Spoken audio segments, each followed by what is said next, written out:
Hello दोस्तों, आज से हम प्री एमपीपीएससी प्री फोकस तैयारी शुरू कर रहे हैं, जिसमें जो पहला टॉपिक है, आपकी जो पहली यूनिट है एमपीपीएससी प्री सिलेबस न्यू जो आपका आया है, उसमें पहली जो यूनिट है आपकी, उसमें मध्य प्रदेश का इतिहास है। और मध्य प्रदेश का इतिहास में भी अलग अलग पॉइंट है, जैसे मध्य प्रदेश की जनजातियाँ है, मध्य प्रदेश में स्वतंत्रता आंदोलन है, मध्य प्रदेश का जो प्राचीन इतिहास है वो है, संस्कृति है। तो हम जो अभी टॉपिक शुरू कर रहे हैं यहाँ पे, वो है मध्य प्रदेश में स्वतंत्रता आंदोलन। क्योंकि देखा गया है पिछले कुछ वर्षों से लगातार यहाँ पे जो क्वेश्चंस है इस टॉपिक से हमेशा से बन रहे हैं। जैसे आपके अभी प्री का पेपर आप यदि पुराना उठाएंगे 2019 का, 18 का या उसके भी पहले का, तो वहाँ आपको क्वेश्चंस मिलेंगे। या व्यापम का कोई भी आप पेपर उठा लीजिए जो मध्य प्रदेश की गवर्नमेंट करवाती है, तो वहाँ पे इस टॉपिक से आपको ज़रूर ही क्वेश्चन मिलेंगे। इसीलिए ये टॉपिक चुना है कि आप लोगों को सहूलियत हो जाए। और ये एक ऐसा टॉपिक है जहाँ पे लोगों के पास सोर्स नहीं है पढ़ने के लिए कि क्या कहाँ से पढ़े, कोई भी मतलब इसका पर्टिकुलर सोर्स नहीं है। तो यहाँ कोशिश की जा रही है, मतलब मैं कोशिश करूँगा कि सारा टॉपिक आपका कवर हो जाएगा और कोई भी क्वेश्चन आपका नहीं छूटेगा। ठीक है, शुरू करते हैं। पहले हम ये देख लेते हैं कि इस टॉपिक में हम पढ़ेंगे क्या क्या, ताकि आपको एक ब्रीफ में क्लियर हो जाए आगे तक का कि हम क्या क्या चीज़ें यहाँ पे कवर करने वाले हैं। देखिए, सबसे पहले मध्य प्रदेश में स्वतंत्रता आंदोलन। सबसे पहले हम देखेंगे कि जो मध्य प्रदेश में स्वतंत्रता आंदोलन रहा है, इसके जानने के स्रोत क्या क्या रहे हैं। यहाँ ये पढ़ना इसलिए आवश्यक है क्योंकि देखिए कई बार क्वेश्चन बन जाता है, समाचार पत्रों को लेकर क्वेश्चन बन जाता है, कौन सा पुरातत्व संग्रहालय कहाँ पे है इसको लेकर के प्रश्न बन जाता है, अभिलेखागार कौन सा कहाँ पे है इसको लेकर के प्रश्न बन जाता है। तो ये आप लोगों के लिए आवश्यक है कि स्रोत जानना आप लोगों के लिए आवश्यक हो जाएगा। ठीक, ये देखेंगे हम। हाँ, दूसरा जो हम बिंदु देख रहे हैं वो ये देखेंगे, यहाँ पे यह पढ़ेंगे कि 19वीं सदी में मध्य प्रदेश का इतिहास। 19वीं सदी में मध्य प्रदेश का इतिहास ये पढ़ना इसलिए ज़रूरी है क्योंकि यहाँ पे मध्य प्रदेश में बहुत सारे महत्वपूर्ण विद्रोह हुए। जैसे आपका यहाँ पे भील विद्रोह सबसे इम्पोर्टेंट, क्यों हुआ वह देखेंगे, कारण देखेंगे, नेता कौन थे वह देखेंगे। फिर अप्पा जी भोसले का विद्रोह हुआ यहाँ पे, इसको पढ़ना ज़रूरी है। ठीक है, फिर आपका कुंवर चैन सिंह का विद्रोह, ये इम्पोर्टेंट है। ठीक है, यहाँ से क्वेश्चन बनते हैं। ठीक है, फिर अगला आपका बुंदेला विद्रोह, यह पढ़ना ज़रूरी है। तो इस प्रकार की ये कुछ विद्रोह आपको यहाँ पे देखने हैं।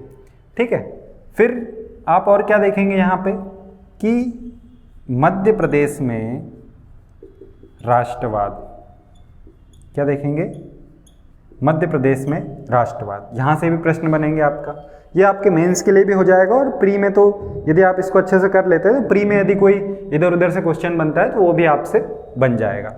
चौथा, 1857 की क्रांति। अब देखिए 1857 की जो क्रांति है, यह आपको इसके कारण परिणाम क्यों असफल हुई, ये सब तो आप जब भारत का इतिहास पढ़ते हैं वहाँ पे भी पढ़ते हैं, लेकिन यहाँ पे आपको ये पढ़ना है कि किन क्षेत्रों में क्रांति का प्रभाव कैसे तो 1857 की कारण परिणाम ये आप भारत के इतिहास में भी पढ़ते हैं। यहाँ पे आपको क्या पढ़ना है, यहाँ पे आपको यह देखना है कि मध्य प्रदेश में इस क्रांति का जो प्रसार रहा वो किस तरीके से हुआ। सागर नर्मदा क्षेत्र में क्या हुआ, फिर मालवा वाले क्षेत्र में क्या हुआ, बुंदेलखंड और बघेलखंड वाले क्षेत्र में क्या हुआ, किसने विद्रोह किया और किस तरीके से क्रांति का यहाँ पे विस्तार हुआ, किसने दमन किया, ये सारी चीज़ें हम यहाँ पे देखेंगे। अगला जो आपका टॉपिक आएगा स्वतंत्रता आंदोलन से रिलेटेड, वो आएगा कि मध्य प्रदेश में असहयोग आंदोलन, या पहले तो आप मध्य प्रदेश में स्वदेशी आंदोलन देखेंगे जिसका कि बहुत ही सीमित प्रभाव रहा था मध्य प्रदेश में। ठीक है, फिर असहयोग आंदोलन देखेंगे। असहयोग आंदोलन और जितने भी आंदोलन हैं, इन सारे आंदोलनों को निम्न बिंदुओं के आधार पे आप पढ़ेंगे। जैसे मैं बता देता हूँ एक बार आप लोगों को। जैसे पहला आप देखेंगे वही सागर नर्मदा क्षेत्र में, ठीक है। दूसरा आप यह देखेंगे मालवा के क्षेत्र में, तीसरा बुंदेलखंड, फिर बघेलखंड, और कौन सा क्षेत्र है, इतने क्षेत्रों में आप देखेंगे। और इसके अलावा जो सविनय अवज्ञा आंदोलन है वो देखेंगे, सविनय अवज्ञा आंदोलन और भारत छोड़ो आंदोलन, भारत छोड़ो आंदोलन। इन सारे आंदोलनों को आप मध्य प्रदेश के परिप्रेक्ष्य में जब पढ़ेंगे तो ये सारे क्षेत्रों में आप देखेंगे एक एक करके, ताकि क्या होगा कि क्वेश्चन यदि अंदर से बनता है तो आप उसको गलत नहीं करके सही करके आएंगे। और भी चीज़ें पढ़ेंगे, जैसे मैं यहाँ लिख देता हूँ। और क्या पढ़ेंगे, मध्य प्रदेश के जो वीरांगनाएं रही है, मध्य प्रदेश में जो प्रमुख वीरांगनाएं रही है उनके बारे में पढ़ेंगे, उनकी कहानियों को जानेंगे कि क्या कैसे उन्होंने संघर्ष किया, किसने उनका सहयोग किया, किसने उनका दमन किया। फिर प्रमुख जो मध्य प्रदेश के क्रांतिकारी रहे हैं उनके बारे में जानेंगे, ठीक है। फिर रियासतों के बारे में थोड़ा सा जानेंगे, रियासतों के बारे में कि रियासतों का स्वतंत्रता आंदोलन में क्या योगदान रहा, कौन सी रियासतों का क्या योगदान रहा। उसके बाद एक और पॉइंट आपका आ जाएगा क्या, कि जनजातीय विद्रोह, ठीक है। प्रमुख जो जनजातीय विद्रोह रहे मध्य प्रदेश में और जनजातियों ने स्वतंत्रता आंदोलन में क्या भूमिका निभाई, वहाँ से आपको क्वेश्चन बनते हैं और ये सारे टॉपिक हम कवर करेंगे। देखिए एक बार फिर से देख लीजिए, मध्य प्रदेश में स्वतंत्रता आंदोलन हम पढ़ रहे हैं तो इसमें सबसे पहले हम लोग स्रोत को समझेंगे कि कौन कौन से ऐसे सोर्स रहे, कौन कौन से ऐसे स्रोत रहे जहाँ से हमें स्वतंत्रता आंदोलन की जानकारी मिलती है। जैसे समाचार पत्रों को देखेंगे यहाँ प्रमुखतया, ठीक है, समाचार पत्र देखेंगे। अभिलेखागार जो है, जहाँ पे आज भी स्वतंत्रता आंदोलन की घटनाएं और वहाँ की जो उससे संबंधित पुस्तकें हैं, पत्र है, वो सारे रखे गए हैं। फिर पुरातत्व संग्रहालय जो है, पुरातत्व संग्रहालय मध्य प्रदेश में कौन सा कहाँ पे है, इम्पोर्टेंट जो ऐतिहासिक संग्रहालय है, ये सारी चीज़ें हम देखेंगे, ठीक है। दूसरा पॉइंट हमने देखा 19वीं सदी में मध्य प्रदेश का इतिहास। इसमें हम कुछ प्रमुख विद्रोह है, जैसे भील विद्रोह हुआ, अप्पाजी भोसले का विद्रोह, कुंवर चैन सिंह का विद्रोह है, बुंदेला विद्रोह।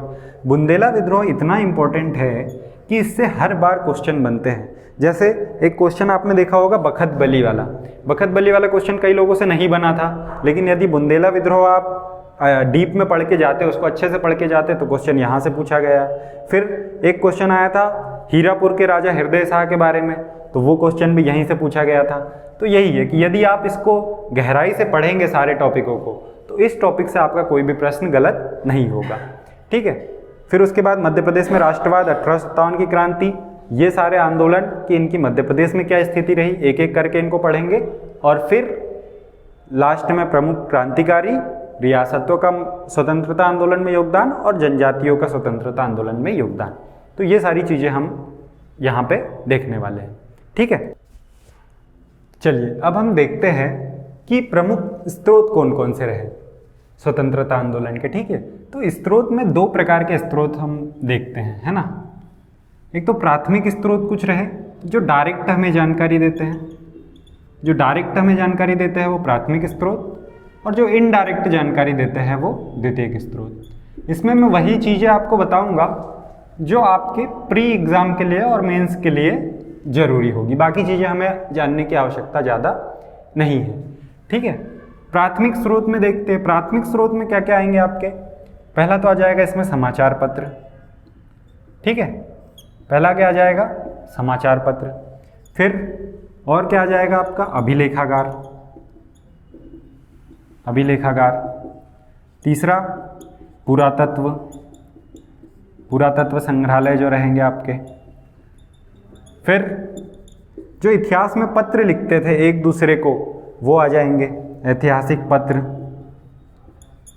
कौन कौन से ऐतिहासिक पत्र आ जाएंगे, और द्वितीय स्रोत में आप ये देखेंगे कि कुछ जो गजेटियर थे वो, और दूसरा जो प्रमुख पुस्तकें लिखी गई है स्वतंत्रता आंदोलन पे, वो प्रमुख पुस्तकें। ठीक है, तो ये दो प्रकार के स्रोत हम देखेंगे। इसमें जो सबसे इंपॉर्टेंट जो हमको पढ़ना है वो पढ़ना है समाचार पत्रों के बारे में। ठीक है, समाचार पत्रों के बारे में हम यदि पढ़ लेंगे तो सारी चीज़ें हमें क्लियर हो जाएगी, क्योंकि यहाँ से क्वेश्चन बनने की संभावना सबसे ज़्यादा है। और ये सारी चीज़ें मैं एक एक करके आपको बता देता हूँ, तो इनको देख लीजिए। जैसे अभिलेखागार के बारे में है, तो अभिलेखागार के बारे में आप ये याद रखिएगा कि एक तो आपका कौन सा इंदिरा गांधी संग्रहालय है, फिर सप्रे पुस्तकालय है। एक फैक्ट याद रखिएगा आप, सप्रे पुस्तकालय, क्या याद रखेंगे? सप्रे पुस्तकालय कहाँ पे है? ये भोपाल में है। ठीक है, दूसरा इसमें ये याद रखेंगे आप, इंडिया ऑफिस पुस्तकालय, इंडिया ऑफिस पुस्तकालय, इससे भी हमें स्वतंत्रता आंदोलन की जानकारी मिलती है, और ये कहाँ पे है? लंदन में है। तो ये दो आपको यहाँ पे फैक्ट याद रखना है। फिर पुरातत्व संग्रहालय तो काफ़ी सारे हैं, तो उनके बारे में ज़्यादा आपको नहीं याद रखना है, और ऐतिहासिक पत्रों के बारे में भी ज़्यादा कुछ जानकारी आपको नहीं याद रखना है। अब हम देख लेते हैं समाचार पत्र। समाचार पत्र के लिए यहाँ पे आप एक टेबल बना लीजिए।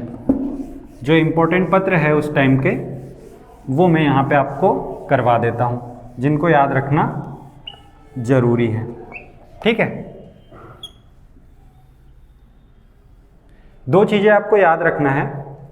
पहली कि प्रकाशन कहाँ से होता था। ठीक है, प्रकाशन कहाँ से होता था, शहर का नाम और कौन सा पत्र था। तो यहाँ पे लिख लेंगे आप प्रकाशन स्थल, और यहाँ पे पत्र पत्रिकाएं। ठीक है, प्रकाशन स्थल और पत्र पत्रिकाएं। इसमें सबसे पहले हम ये एक फैक्ट और यहाँ पे जान लीजिए, यहाँ पे नोट करके आप याद रखिएगा कि 1926 तक क्या था कि भोपाल से कोई भी पत्र प्रकाशित नहीं होता था। क्यों नहीं होता था? क्योंकि भोपाल में एक बेगम का शासन था, सुल्तान जहां बेगम, और जब तक इन बेगम का शासन समाप्त नहीं हो गया, इन्होंने कोई भी पत्रों का प्रकाशन नहीं होने दिया। तो ये एक बहुत ही इम्पोर्टेंट फैक्ट है कि 1926 तक भोपाल से कोई भी आज़ादी से संबंधित पत्र का प्रकाशन नहीं होता था, मतलब व्यक्तिगत स्वतंत्रता नहीं थी, क्योंकि ये जो सुल्तान जहां बेगम थी, ये पत्रों का प्रकाशन नहीं होने देती थी। तो भोपाल में पत्रों का प्रकाशन कब से शुरू हुआ? 1926 के बाद से। फिर एक और तथ्य आप लोगों के लिए है कि मध्य प्रदेश के जो सबसे 3 पुराने प्रश्न पत्र है, जो सबसे 3 पुराने प्रश्न पत्र है, वो कौन से हैं? 1888 ईस्वी के 3 सबसे पुराने प्रश्न पत्र, वो यहाँ लिख लीजिए आप लोग। बहुत ही इंपॉर्टेंट है, तीनों नाम याद रखना बहुत जरूरी है। पहला है विकोरिया सेवक। क्या है? विकोरिया सेवक। ये निकलता था आपका जबलपुर से। ठीक है, पहला विकोरिया सेवक, ये निकलता था आपका जबलपुर से। दूसरा है सरस्वती विलास। दूसरा क्या है? सरस्वती विलास, ये निकलता था आपका नरसिंहपुर से। कहाँ से? नरसिंहपुर से। और तीसरा है आपका जो नागपुर से निकलता था, सीपी न्यूज़। तीसरा है आपका, अगर नीचे नहीं दिखाई दे रहा हो तो यहाँ पे देख लीजिए, तीसरा है आपका सीपी न्यूज़। ठीक है, ये निकलता था नागपुर से। तो ये 3 याद रखिएगा। कौन से? एक तो विकोरिया सेवक जो जबलपुर से निकल रहा है, सरस्वती विलास नरसिंहपुर से, और सीपी न्यूज़ ये निकल रहा है नागपुर से। कब की बात है ये? 1888 की बात है। ठीक है, 1888 में मध्य प्रदेश से 3 समाचार पत्रों का प्रकाशन होता था। कौन कौन से? सबसे पुराने जो है विकोरिया सेवक जबलपुर, सरस्वती विलास नरसिंहपुर और सीपी न्यूज़ नागपुर। ठीक है, इनको एक बार अपने नोट्स में आप लिख लीजिएगा व्यवस्थित तरीके से, तो आपको याद हो जाएंगे। अब यहाँ पे हम देख लेते हैं कुछ प्रमुख पत्र पत्रिकाएं जो जहाँ से निकलते थे। जैसे सबसे पहले हम देख लेते हैं कि इंदौर में हम हैं, इंदौर के ही देख लेते हैं पहले। इंदौर से कौन से पत्र पत्रिकाएं निकलते थे?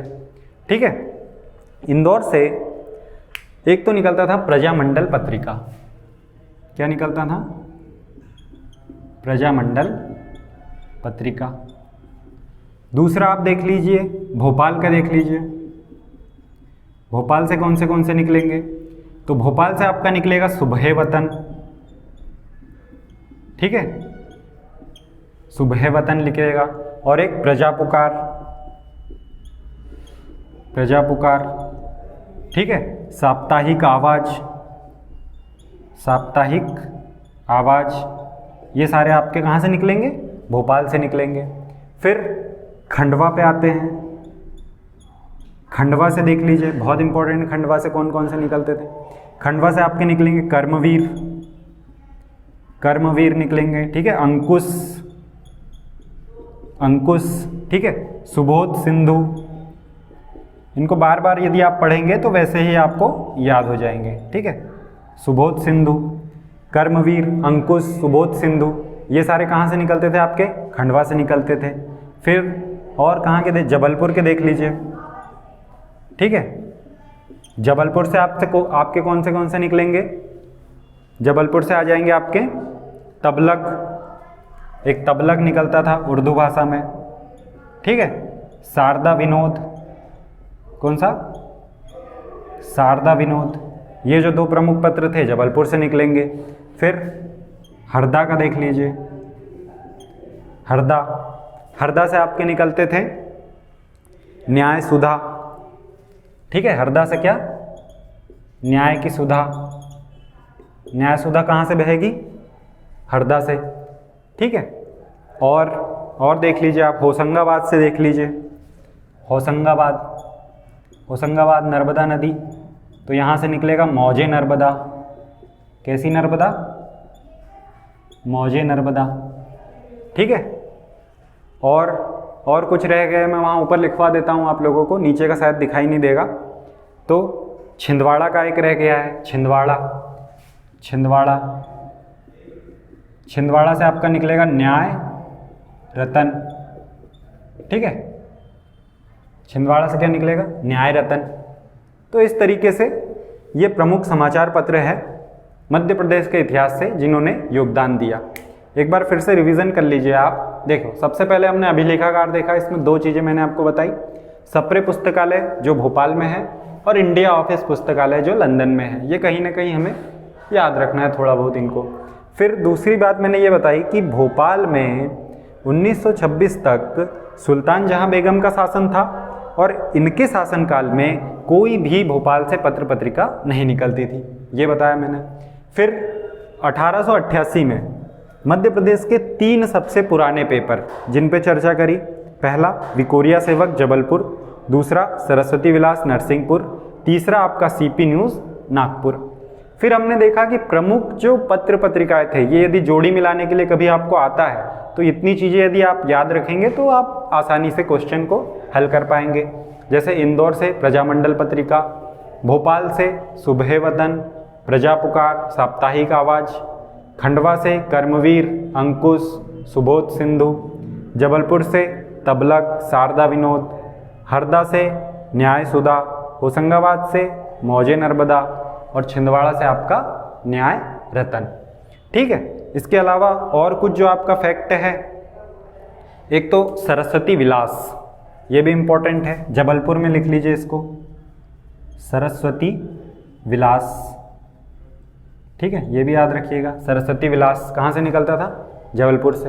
तो इनको आप अपनी ट्रिक बना के बढ़िया से याद कर सकते हैं। कुछ कुछ ट्रिक तो ऐसे आसानी से बन जाएगी, जैसे भोपाल में बेगमों का शासन था तो आवाज़ और पुकार वहीं से उठ रही है। ठीक है, सुबह सुबह आवाज़ और पुकार भोपाल में लग रही है।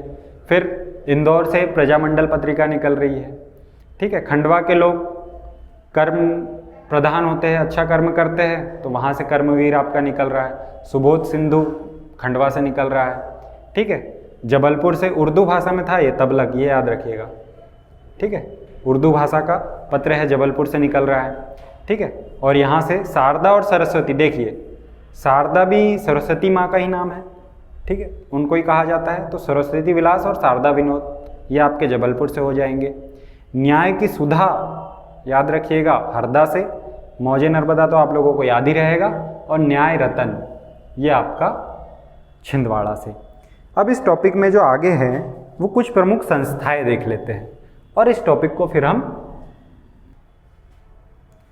ठीक है, अब देख लिया आपने कौन सा समाचार पत्र का प्रकाशन कहाँ से होता था। अब जो एक प्रमुख संस्थाएं है, प्रमुख संस्थाओं वाला हम टॉपिक देख लेते हैं। इसके पहले थोड़ा सा कुछ चीज़ें छूट गई थी, जैसे बुरहानपुर से भी 2 प्रमुख समाचार पत्रों का प्रकाशन होता था। एक तो था आर्य वैभव और दूसरा है वीर संतरी। दूसरा है आपका क्या, वीर संतरी। तो इसको भी आप लोग याद रखिएगा। अब हम लोग आते हैं संस्थाओं पे, ठीक है। देख लेते हैं कि प्रमुख संस्थाएं कौन कौन सी रही, कौन कौन सी संस्थाएं रही, ठीक है। देखते हैं, हेडिंग डाल लीजिए, मध्य प्रदेश के इतिहास की प्रमुख संस्थाएं। ये आप किसी भी एमपी की बुक में कहीं भी ढूंढने जाएंगे आपको आसानी से सारी चीज़ें एक जगह नहीं मिलती है, लेकिन मेरी यह कोशिश है, मतलब हमारी टीम की यह कोशिश है कि सारा मटेरियल आपको एक जगह प्रोवाइड किया जाए, जिससे मध्य प्रदेश के इतिहास को लेकर के आपको कहीं भी परेशान ना होना पड़े, कहीं भी भटकना ना पड़े। तो यदि आप हमारे साथ बने रहेंगे तो सारी चीज़ें आपकी कवर हो जाएगी, ठीक है। देखते हैं कुछ प्रमुख संस्थाएं हैं। जैसे एक इम्पॉर्टेंट संस्था है गुरुकुल। ये 1929 की संस्था है और कहाँ स्थापित हुई थी? ये सतना में स्थापित हुई थी, ठीक है। कौन सी संस्था है? गुरुकुल। दूसरी आपकी इंपॉर्टेंट संस्था जो है वो है हिंदुस्तानी सेवा दल। हिंदुस्तानी सेवा दल, हिंदुस्तानी सेवा दल ये बना था आपका 1931 में। कहाँ बना था? रीवा में, ठीक है। फिर तीसरा आपका चरखा संघ, ये भी कहाँ बना था? रीवा में बना था। फिर एक और आपकी जो प्रमुख संस्था है हरिजन सेवक संघ, हरिजन सेवक संघ, ये 1935 में मध्य प्रदेश में बनी थी। फिर अगली जो आपकी इंपॉर्टेंट संस्था आ जाएगी वो आ जाएगी क्या? लोक सेवा संघ। लोक सेवा संघ ये कहाँ बना था आपका? खरगोन में बना था। बहुत इंपॉर्टेंट है, कभी भी पूछा जा सकता है, खासकर व्यापम के एग्जामों में यहाँ से ज़्यादा पूछा जाता है। तो व्यापम के लिए तैयारी कर रहे हैं तो ज़रूर देखें। और एमपीपीएससी प्री का जो अभी पैटर्न चेंज हुआ है तो उससे ये है कि मध्य प्रदेश ज़्यादा फोकस कर रहा है और डीप में फोकस कर रहा है। तो ये चीज़ें आपको याद रखनी है, ये बहुत काम में आने वाली है, ठीक है। लोक सेवा संघ, इसकी स्थापना भी लिख लीजिए 1939 में हुई। कहाँ पे बना? खरगोन में बना आपका, ठीक है। ग्राम सेवा कुटीर, अगला क्या आ जाएगा? ग्राम सेवा कुटीर, ये आपकी बनी थी कहाँ? सेंधवा में, ये याद रखिएगा। कहाँ पे? सेंधवा में। अगला आप देख लीजिए क्या? सेवा समिति। अगला क्या देखेंगे आप? सेवा समिति।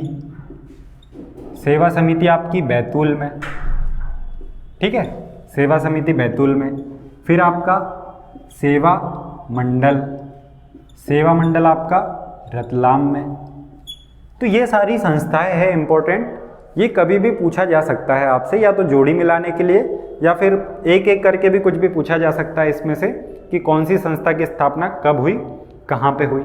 एक और है, एक और क्या है? ज्ञान प्रकाश मंडल है। ज्ञान प्रकाश मंडल है। ज्ञान प्रकाश मंडल की स्थापना कहाँ हुई? इंदौर में हुई, ठीक है। अब देखिए, इनको याद करने के लिए ज़्यादा कोई आपको मेहनत नहीं करना है, कुछ कुछ चीज़ें भी याद रखना है। जैसे क्या याद रखेंगे आप कि गुरुकुल नाम की जो संस्था है, यदि वो आपसे पूछता है तो आप बताएंगे सतना में। गुरुकुल कहाँ बना? सतना में। इनको एक दो बार आप पढ़ लेंगे तो वैसे ही आपको याद हो जाएगी। फिर हिंदुस्तानी सेवा दल, ये यहाँ पे थोड़ा गलत लिख गया है, ये रीवा चरखा संघ है रीवा का, ठीक है।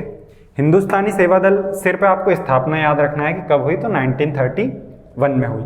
चरखा संघ बना था रीवा में, ठीक है। यदि ऐसा प्रश्न आ जाता है क्योंकि मध्य प्रदेश में स्वतंत्रता आंदोलन संबंधित चरखा संघ की स्थापना किस जिले में की गई थी, तो रीवा में की गई थी। हरिजन सेवक संघ मध्य प्रदेश में कब बना? कुछ चीज़ों के आपको सन याद रखना है और कुछ चीज़ें की स्थापना कहाँ हुई वो याद रखना है। अगला जो आपका लोक सेवा संघ, लोगों की सेवा कहाँ? खरगोन में। कहाँ पे? खरगोन में। ग्राम सेवा कुटीर, कुटीर से याद रखिएगा सेंधवा। सेंधवा कहाँ है आपका? बड़वानी में, ठीक है। सेंधवा कहाँ? बड़वानी में। फिर अगला सेवा समिति सेवा मंडल, समिति बोले तो बैतूल में और मंडल रतलाम में।